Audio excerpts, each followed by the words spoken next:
Hi everyone, welcome back to new video. आज की video में हम लोग डिस्कस करने जा रहे हैं इकोनॉमिक सर्वे को साल 2023-24 का।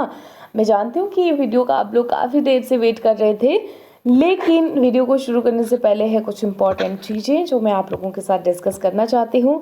सबसे पहले तो अगर आप इकोनॉमिक सर्वे को पढ़ रहे हो तो आपको पता होना चाहिए कि प्रीवियस 1 ईयर्स में हमारे स्टेट में क्या क्या हुआ है, क्या क्या इकोनॉमिक डेवलपमेंट्स हुई हैं, वो सारी चीज़ें हमें इकोनॉमिक सर्वे से पता चलती हैं।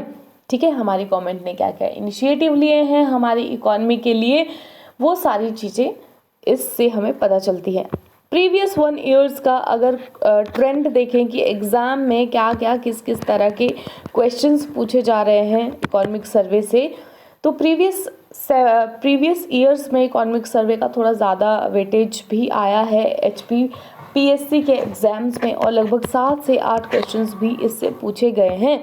और क्वेश्चंस को अगर आप देखो तो एनालिटिकल क्वेश्चंस नहीं पूछे गए हैं, डेटा बेस्ड क्वेश्चंस पूछे गए हैं, फैक्चुअल क्वेश्चंस पूछे गए हैं। इसमें फैक्ट्स आपको पता होने चाहिए। शुरुआती के 2-3 सालों में तो ऐसे कुछ ट्रेंड रहा कि 3-4 चैप्टर थे पर्टिकुलर, उन्हीं से ही क्वेश्चंस ज़्यादा आए थे, खासकर जो बैंकिंग वाला चैप्टर है, वेरी मोस्ट इम्पॉर्टेंट। लेकिन लास्ट ईयर का अभी जो रिसेंटली पेपर हुआ है, रिसेंटली तो नहीं मतलब प्रीवियस ईयर में जो पेपर हुआ है, उस वाले पेपर में चैप्टर्स को चेंज कर दिया गया था।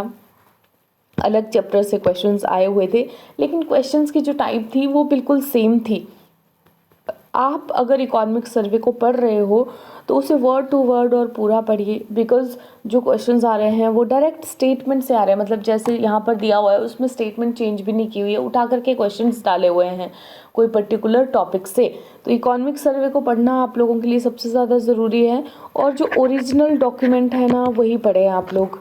ओरिजिनल डॉक्यूमेंट मतलब वैसे मार्केट में भी बहुत सारी अवेलेबल होते हैं इकोनॉमिक सर्वे की, कोई प्रिंटिंग में मिस्टेक होती है, कोई कुछ, तो वो वाली चीज़ें फिर हो जाती हैं। आप ना गवर्नमेंट वेबसाइट से डाउनलोड कीजिए इसको और ओरिजिनल वाला डॉक्यूमेंट पढ़िए।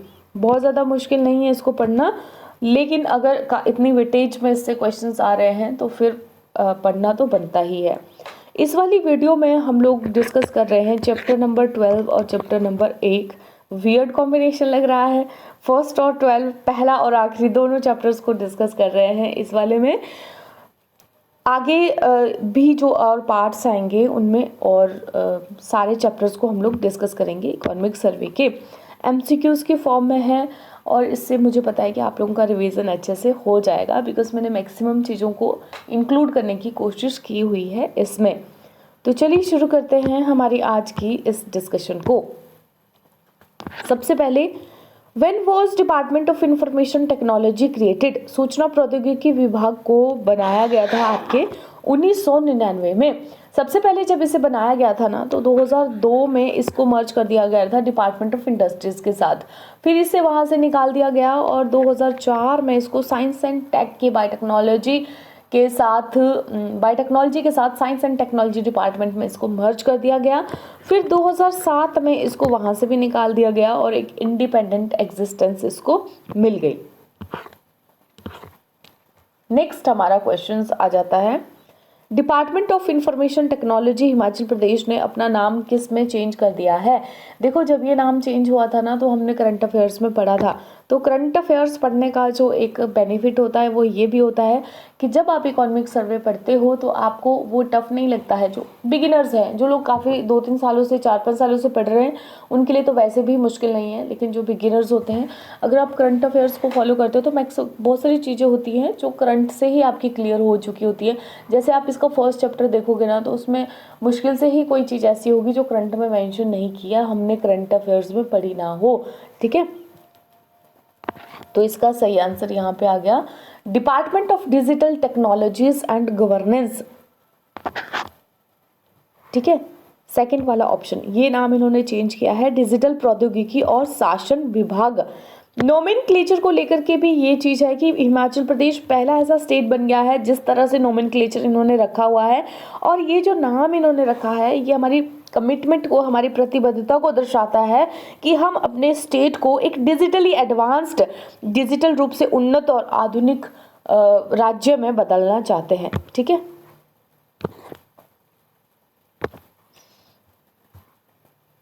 नेक्स्ट हमारा स्टेटमेंट बेस्ड क्वेश्चंस है। सबसे पहली हमारी स्टेटमेंट है, अच्छा ये जो स्टेटमेंट बेस्ड क्वेश्चन है इसमें करेक्ट स्टेटमेंट को चूज करना है। पहली स्टेटमेंट है, a total of 1,11,237 complaints have been registered through मुख्यमंत्री सेवा संकल्प हेल्पलाइन इन 23-24। मुख्यमंत्री सेवा संकल्प हेल्पलाइन में इतनी कंप्लेंट्स को रजिस्टर कर दिया गया था। ये स्टेटमेंट आपकी बिल्कुल सही है। आम जनता की मदद के लिए मुख्यमंत्री सेवा संकल्प हेल्पलाइन को शुरू किया गया है। और सेकंड है, out of 60% have been disposed of as of 21 December 23। ये स्टेटमेंट यहाँ पर आपकी गलत आ जाती है, बिकॉज 90% के जो केसेस है उसे 21 दिसंबर 23 तक निपटान कर दिया गया था इनका, तो ओनली वन आपकी यहाँ पर करेक्ट आंसर आ जाता है। इसके साथ ही यहाँ पर कुछ और फैक्ट्स है, ये भी आप लोग देख लो। जैसे कि हिमाचल प्रदेश HRTC जो है रोड ट्रांसपोर्ट कॉरपोरेशन, इन्होंने भी एक हेल्पलाइन को शुरू किया था जिसे मुख्यमंत्री सेवा संकल्प के साथ जोड़ दिया गया था, जो कि जो भी पैसेंजर्स HRTC में ट्रैवल कर रहे हैं उनको तत्काल समाधान देगी उनकी कंप्लेंट्स का। इसके साथ ही इसमें 1569 केसेस रजिस्टर कर दिए गए थे, जिसमें कि 1568 केसेस को क्लोज कर दिया गया था। एक डिजास्टर हेल्पलाइन को भी शुरू कर दिया था जिसे मुख्यमंत्री सेवा संकल्प के साथ इंटीग्रेट कर दिया गया था 1 दिसंबर 2023 को, जिसमें टोटल 60 केसेस अभी तक रजिस्टर किए गए थे। नेक्स्ट आ गया, when was e-office project of Himachal Pradesh government conferred पर्यावरण उत्कृष्टता पुरस्कार। पर्यावरण उत्कृष्टता पुरस्कार इसको कब दिया गया था, तो 2019 में इसको दिया गया था 5 जून 2019 को ई ऑफिस प्रोजेक्ट्स को। गवर्नमेंट ऑफिसेस में अगर आप लोग देखोगे तो बहुत सारा सरकारी कामकाज होता है जिससे रिलेटेड कागजों का यूज बहुत ज़्यादा होता है। ट्रेडिशनल वे जो हमारा काम करने का है वो पेपर बेस्ड ही है, कागजों पे ही कामकाज होता है, लेकिन ई ऑफिस एक इस तरह का स्टेप है गवर्नमेंट का जो पेपरलेस एडमिनिस्ट्रेशन की तरफ जाता है, यानी कि कागज रहित प्रशासन की तरफ जाता है। गवर्नमेंट जो है वो ट्रांसफॉर्म करना चाहती है हमारे जो traditional paper based office environment है उसको पेपरलेस और एफिशिएंट डिजिटल वन में। ई ऑफिस से क्या मदद मिलती है, ई ऑफिस सिस्टम से जो गवर्नमेंट है वो अपनी इंटरनल प्रोसेसेस यानी कि हमारी जो आंतरिक प्रक्रियाएं हैं उनको ऑटोमेट करती है, स्वचालित करती है। इसके साथ ही कागजों का जो यूज़ है वो भी कम करती है, पेपर यूज़ को रिड्यूस करती है, ट्रांसपेरेंसी को बढ़ाती है, और जो भी गवर्नमेंट के एडमिनिस्ट्रेटिव प्रोसीजर्स हैं यानी कि सरकार की प्रशासनिक प्रक्रियाएं हैं उनकी ओवरऑल एफिशिएंसी को इम्प्रूव करती हैं, समग्र दक्षता में सुधार करती है। Next, choose the correct statement. During the financial year 23-24 department ने 104 सर्विसेज हिमाचल ऑनलाइन सेवा पोर्टल में ऑनलाइन डिलीवरी के लिए डाली थी। तो ये जो क्वेश्चन है आपका ना, उसमें आपने इनकरेक्ट स्टेटमेंट को चूज करना है। किसके बारे में, हिमाचल ऑनलाइन सेवा पोर्टल के बारे में, ठीक है। इसके बारे में आप लोगों को देखोगे कि कौन सी इनकरेक्ट स्टेटमेंट दे रखी है। तो पहली वाली जो आपकी स्टेटमेंट है यहाँ पर वो आपकी बिल्कुल सही है। 2023-24 में डिपार्टमेंट ने 104 सर्विसेज को ऐड किया था हिमाचल ऑनलाइन सेवा पोर्टल में ऑनलाइन डिलीवरी के लिए। सेकंड, फाइनेंशियल ईयर 23-24 में 10,83,825 ट्रांजेक्शन्स हुई थी नवंबर 2023 तक, तो ये भी बिल्कुल सही है। तो इनकरेक्ट स्टेटमेंट, गलत स्टेटमेंट को चूज करना है तो यहाँ पे ऑप्शन आ जाएगा नन, कोई भी गलत नहीं है, दोनों ही स्टेटमेंट बिल्कुल सही है, ठीक है। अब क्योंकि सरकारी ऑफिसेज, गवर्नमेंट ऑफिसेज में लोगों को काम होते हैं तो लोग वहाँ पर जाते भी हैं। लोगों की सरकारी कार्यालयों में संख्या को कम करने के लिए और नागरिकों को बेहतर सुविधा प्रदान करने के लिए जो सरकारी सेवाएं हैं उनको उनके दरवाजे पर ही उपलब्ध करवा रहा है ये हिमाचल ऑनलाइन सेवा पोर्टल।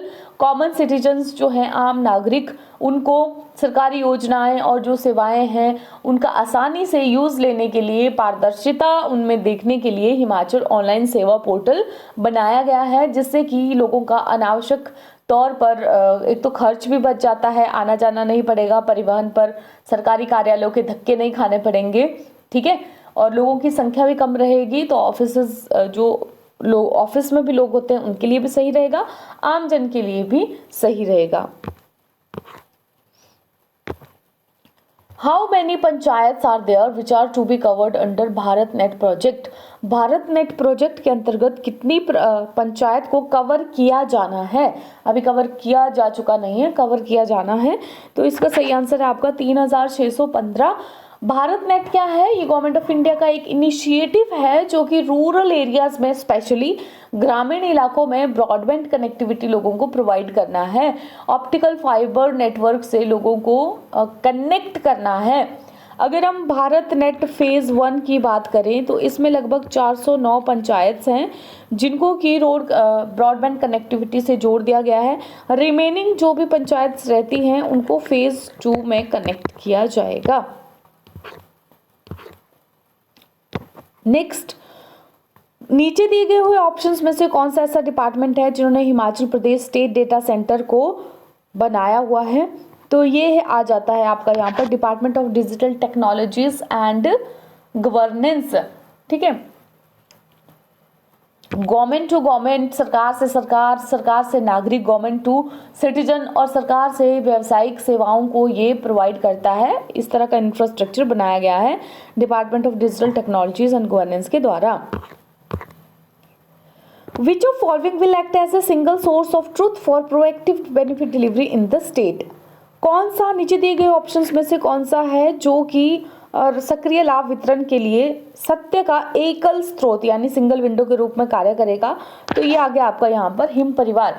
हिम परिवार क्या है? बेसिकली हिम परिवार जो एग्जिस्टिंग परिवार रजिस्टर्स होते थे, एग्जिस्टिंग परिवार रजिस्टर्स जो होते थे उसके ऊपर अपनी सामाजिक रजिस्ट्री को विकसित कर रहा है। सामाजिक रजिस्ट्री यानी कि हिम परिवार को विकसित कर रहा है हमारे देश की जो गवर्नमेंट, हमारे प्रदेश की जो गवर्नमेंट है। अब इससे क्या फ़ायदा होगा कि जो भी सक्रिय लाभ वितरण है यानी कि एक्टिव बेनिफिट डिलीवरी है उसके ट्रुथ के लिए लोगों के लिए एक तरह से ये सिंगल विंडो एकल स्रोत के रूप में कार्य करेगा। इसके लिए क्या किया जा रहा है? लोगों की यूनिक आईडीज इसके लिए बनाई जा रही है। ठीक है, जो जितने भी आमजन हैं उनकी यूनिक आईडीज इसके लिए बनाई जा रही है। साथ में मुख्यमंत्री Himachal health care schemes, Him care Sahara, मुख्यमंत्री आवास योजना, e Shram, e Kalyan, project management information system, इस तरह की जो चीज़ें हैं उनको भी हिम परिवार के साथ इंटीग्रेट कर दिया गया है। ठीक है, इसमें मैंने ये ऑप्शंस ही दिए थे, लिटिगेशन मॉनिटरिंग सिस्टम वगैरह, इनको भी आप एक बार देख लो। लिटिगेशन मॉनिटरिंग सिस्टम क्या है? डिपार्टमेंट ऑफ डिजिटल टेक्नोलॉजीज और गवर्नेंस ने ये डेवलप किया है। एक सामान्य तरह का सॉफ्टवेयर है ये।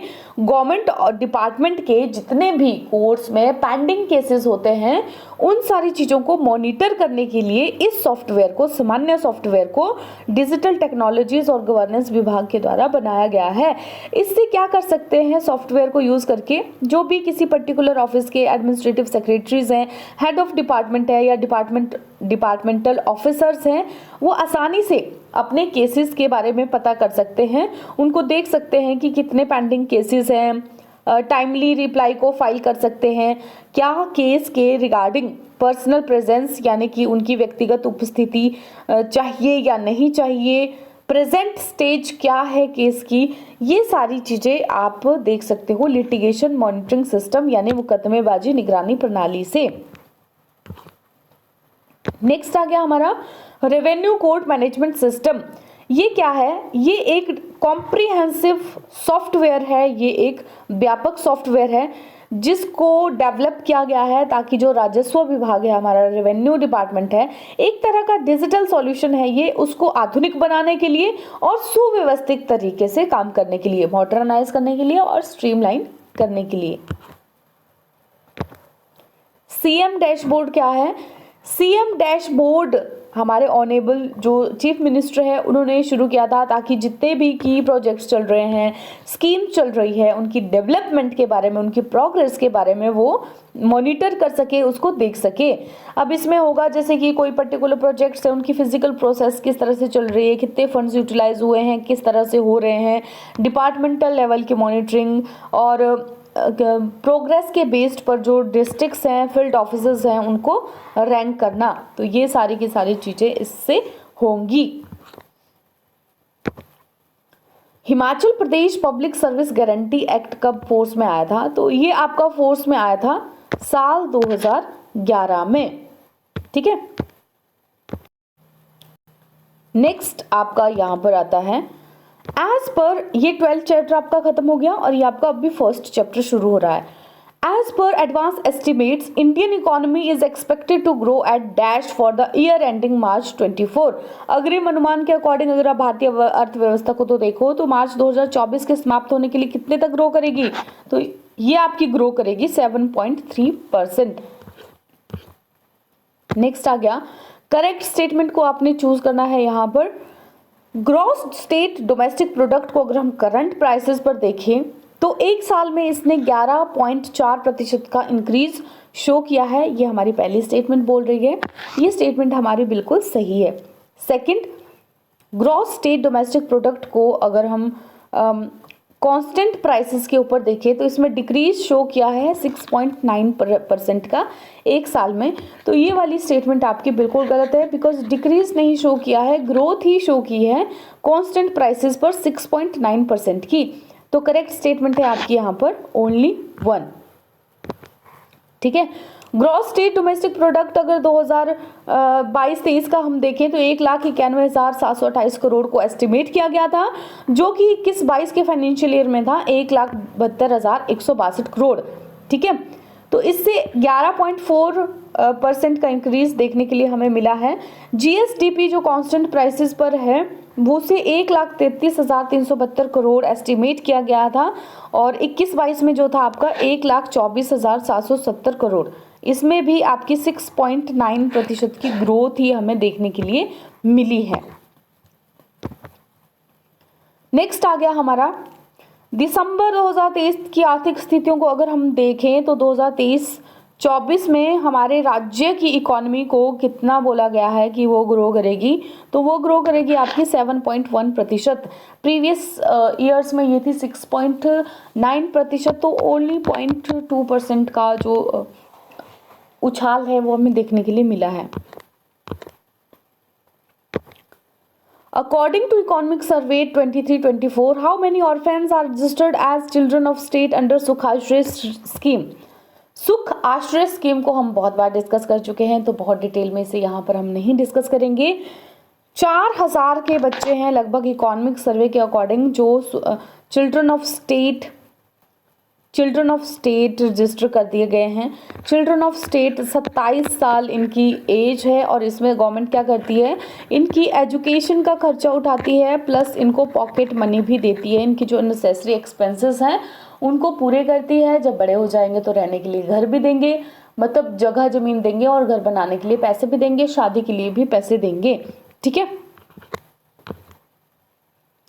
What is cost of Pekhubela solar park plant? अभी आप देख ही सकते हो, मैंने आपको पहले भी बोला था, जब से ये चैप्टर 1 शुरू हो गया है ये सारी चीजें हम अपने करंट में पहले ही पढ़ चुके हैं। पेखुबेला सोलर पावर प्रोजेक्ट की जो कॉस्ट है वो 220 करोड़ है और ये ऊना में बनाया जा रहा है पेखुबेला सोलर पावर प्लांट, और इससे एस्टिमेट लगाया जा रहा है कि 27 करोड़ रुपए की एनुअल इनकम लोगों को देखने के लिए मिलेगी। English medium will be introduced from class dash in government school. सरकारी स्कूल में किस कक्षा से इंग्लिश माध्यम को शुरू किया जाएगा? तो फर्स्ट क्लास से शुरू किया जाएगा। कॉन्वेंट स्कूलों की तर्ज के ऊपर सरकारी स्कूलों को डेवलप करने के लिए हमारे प्रदेश के मुख्यमंत्री का एक इनिशिएटिव है। जब इलेक्शन होने वाले थे तब इन्होंने बोला था कि भाई हम इनका एक ये जो गारंटीज दी हुई थी ना, उस गारंटी में एक ये भी थी इंग्लिश मीडियम स्कूल वाली। Lease period of government land has been reduced to 99 years to dash. पहले 99 ईयर्स होता था लीज पीरियड, अब इसको रिड्यूस करके कितना कर दिया गया है? तो ये कर दिया गया है 40 ईयर्स। प्रॉब्लम क्या आती है कि जो भी सरकारी लैंड है उसको लीज पे बहुत कम रुपयों में लिया जाता है, नाम मात्र रुपयों पे लिया जाता है, लेकिन इस पे जो भी लोग बिजनेस रन करते हैं अपने, वो यहाँ से करोड़ों रुपए कमा रहे हैं, लेकिन गवर्नमेंट को जो इससे जा रहा है वो एक बोलते हैं ना नाम मात्र रुपए जाते हैं। तो इसलिए जो 99 ईयर्स का लीज पीरियड है 40 ईयर्स में इसको अब किया हुआ है गवर्नमेंट लैंड के। Cost of HP Shiva project HP Shiva project की जो कॉस्ट है वो कितनी है, वो आपकी है 1292 करोड़, 1292 करोड़ रुपए है। ठीक है, शिवा प्रोजेक्ट को बागवानी क्षेत्र में यानी कि हॉर्टिकल्चर के क्षेत्र में डेवलपमेंट के लिए शुरू किया गया है। अब आप मुझे कमेंट सेक्शन में बताओगे कि कौन सा ऐसा बैंक है जो इसको वित्त पोषित कर रहा है, बिकॉज हम HP शिवा प्रोजेक्ट को बहुत बार पढ़ चुके हैं। ठीक है, कौन सा बैंक इसको वित्त पोषित कर रहा है। सोलर फेंसिंग जैसी चीज़ों पे ये फोकस करता है और सिट्रस फ्रूट्स को भी क्लस्टर बेस्ड अप्रोच लगा करके ग्रो करवाने में। ये साथ में कुछ एक फैक्ट्स थे, वो भी आप लोग देख लो कि गवर्नमेंट ने 680 करोड़ रुपए की राजीव गांधी स्वरोजगार योजना को शुरू किया है एंटरप्रेन्योरशिप को बढ़ावा देने के लिए। आपको पता ही है कि ये 2-3 फेजेस में शुरू हुई थी। फर्स्ट वाला जो फेज है इसका, उसमें ई टैक्सीज वगैरह की खरीद के लिए सब्सिडी दी जा रही थी। ई वाहन को ये सपोर्ट कर रहा था। जो हमारा गवर्नमेंट ने एक टारगेट रखा है कि 31 मार्च 2026 तक ये क्या करेंगे, देश को ग्रीन स्टेट बनाएंगे। तो उसके लिए फर्स्ट जो फेज है वो काफ़ी ज़्यादा मददगार साबित होगा, ई वाहन वाला जो है। लेकिन आप मुझे बताओगे ई टैक्सी की खरीद के लिए कितने % की सब्सिडी गवर्नमेंट हमें प्रोवाइड कर रही है, ये आप मुझे कमेंट सेक्शन में बताओगे। सेकंड वाला जो इसका फेज शुरू किया गया है वो सोलर पावर प्रोजेक्ट्स के लिए किया गया है। ठीक है, सोलर पावर प्रोजेक्ट्स को बढ़ावा देने के लिए। मनरेगा में स्टेट गवर्नमेंट ने डेली वेजेस को बढ़ाया है। जो जनरल एरियाज है उनमें 224 से 240 की है और जो ट्राइबल एरियाज हैं उनमें 280 से 294 की है। सरकार गांव के द्वार एक इनिशिएटिव है जो हमारी गवर्नमेंट ने शुरू किया है, जहां पर हमारे मिनिस्टर्स और MLA क्या करेंगे, समुदायों के साथ बातचीत करेंगे, एक्टिवली एंगेज होंगे और उनके जो कंसर्न्स हैं उनको बताएंगे, उनकी चिंताओं को तेजी से संबोधित करते हैं। सरकारी जो भी योजनाएं हैं उनका लाभ लोगों को कैसे मिल रहा है, किस तरह से नहीं मिल रहा है, कम्युनिटीज़ के साथ, समुदायों के साथ एंगेज करके उनके साथ मिलकर के हमारे जो मिनिस्टर्स हैं वो पता करेंगे। तो सरकार गांव के द्वार ये एक इनिशिएटिव लिया है। अभी ये पहल चली भी थी, अभी हमने देखा था जनवरी में, न्यू करंट में हमने इसे पढ़ा था। सबसे इम्पॉर्टेंट, ये काफ़ी बार आया हुआ है और एक अच्छा इनिशिएटिव गवर्नमेंट की तरफ से लिया गया था, रेवेन्यू लोक अदालत, जिसके बारे में आए दिन कोई ना कोई आर्टिकल्स आता ही रहता है न्यूज़पेपर में। रेवेन्यू लोक अदालत जो एक शुरू किया सब तहसील और सब तहसील लेवल पर, काफ़ी ज़्यादा इम्पोर्टेंट रहा ये। और 6500 से ज़्यादा जो विभाजन और उत्परिवर्तन के मामले हैं, म्यूटेशन केसेस हैं, उन्होंने सक्सेसफुली सेटल कर दिया। लोगों के सालों से ये केसेस पेंडिंग पड़े हुए थे, जो इन अदालतों की मदद से लोगों के क्लियर हो गए। तो रेवेन्यू लोक अदालत ने ये बेनिफिट पहुंचाया है लोगों को। तो ये थे हमारे कुछ एक इकोनॉमिक सर्वे के इम्पॉर्टेंट क्वेश्चंस चैप्टर नंबर 12 से और चैप्टर नंबर 1 से। नेक्स्ट पार्ट भी हम जल्दी ही इसका लाएंगे आप लोगों के लिए। ये वीडियो आप लोगों को कैसा लगा और इकोनॉमिक सर्वे में, और आप लोगों को क्या इम्प्रूवमेंट्स चाहिए कि जो आप लोग को लगता है इस वीडियो में मिसिंग थे, वो भी आप मुझे कॉमेंट सेक्शन में बता सकते हो। तो आज की इस वीडियो में इतना ही। जल्दी मिलेंगे एक नई और बेहतरीन वीडियो के साथ।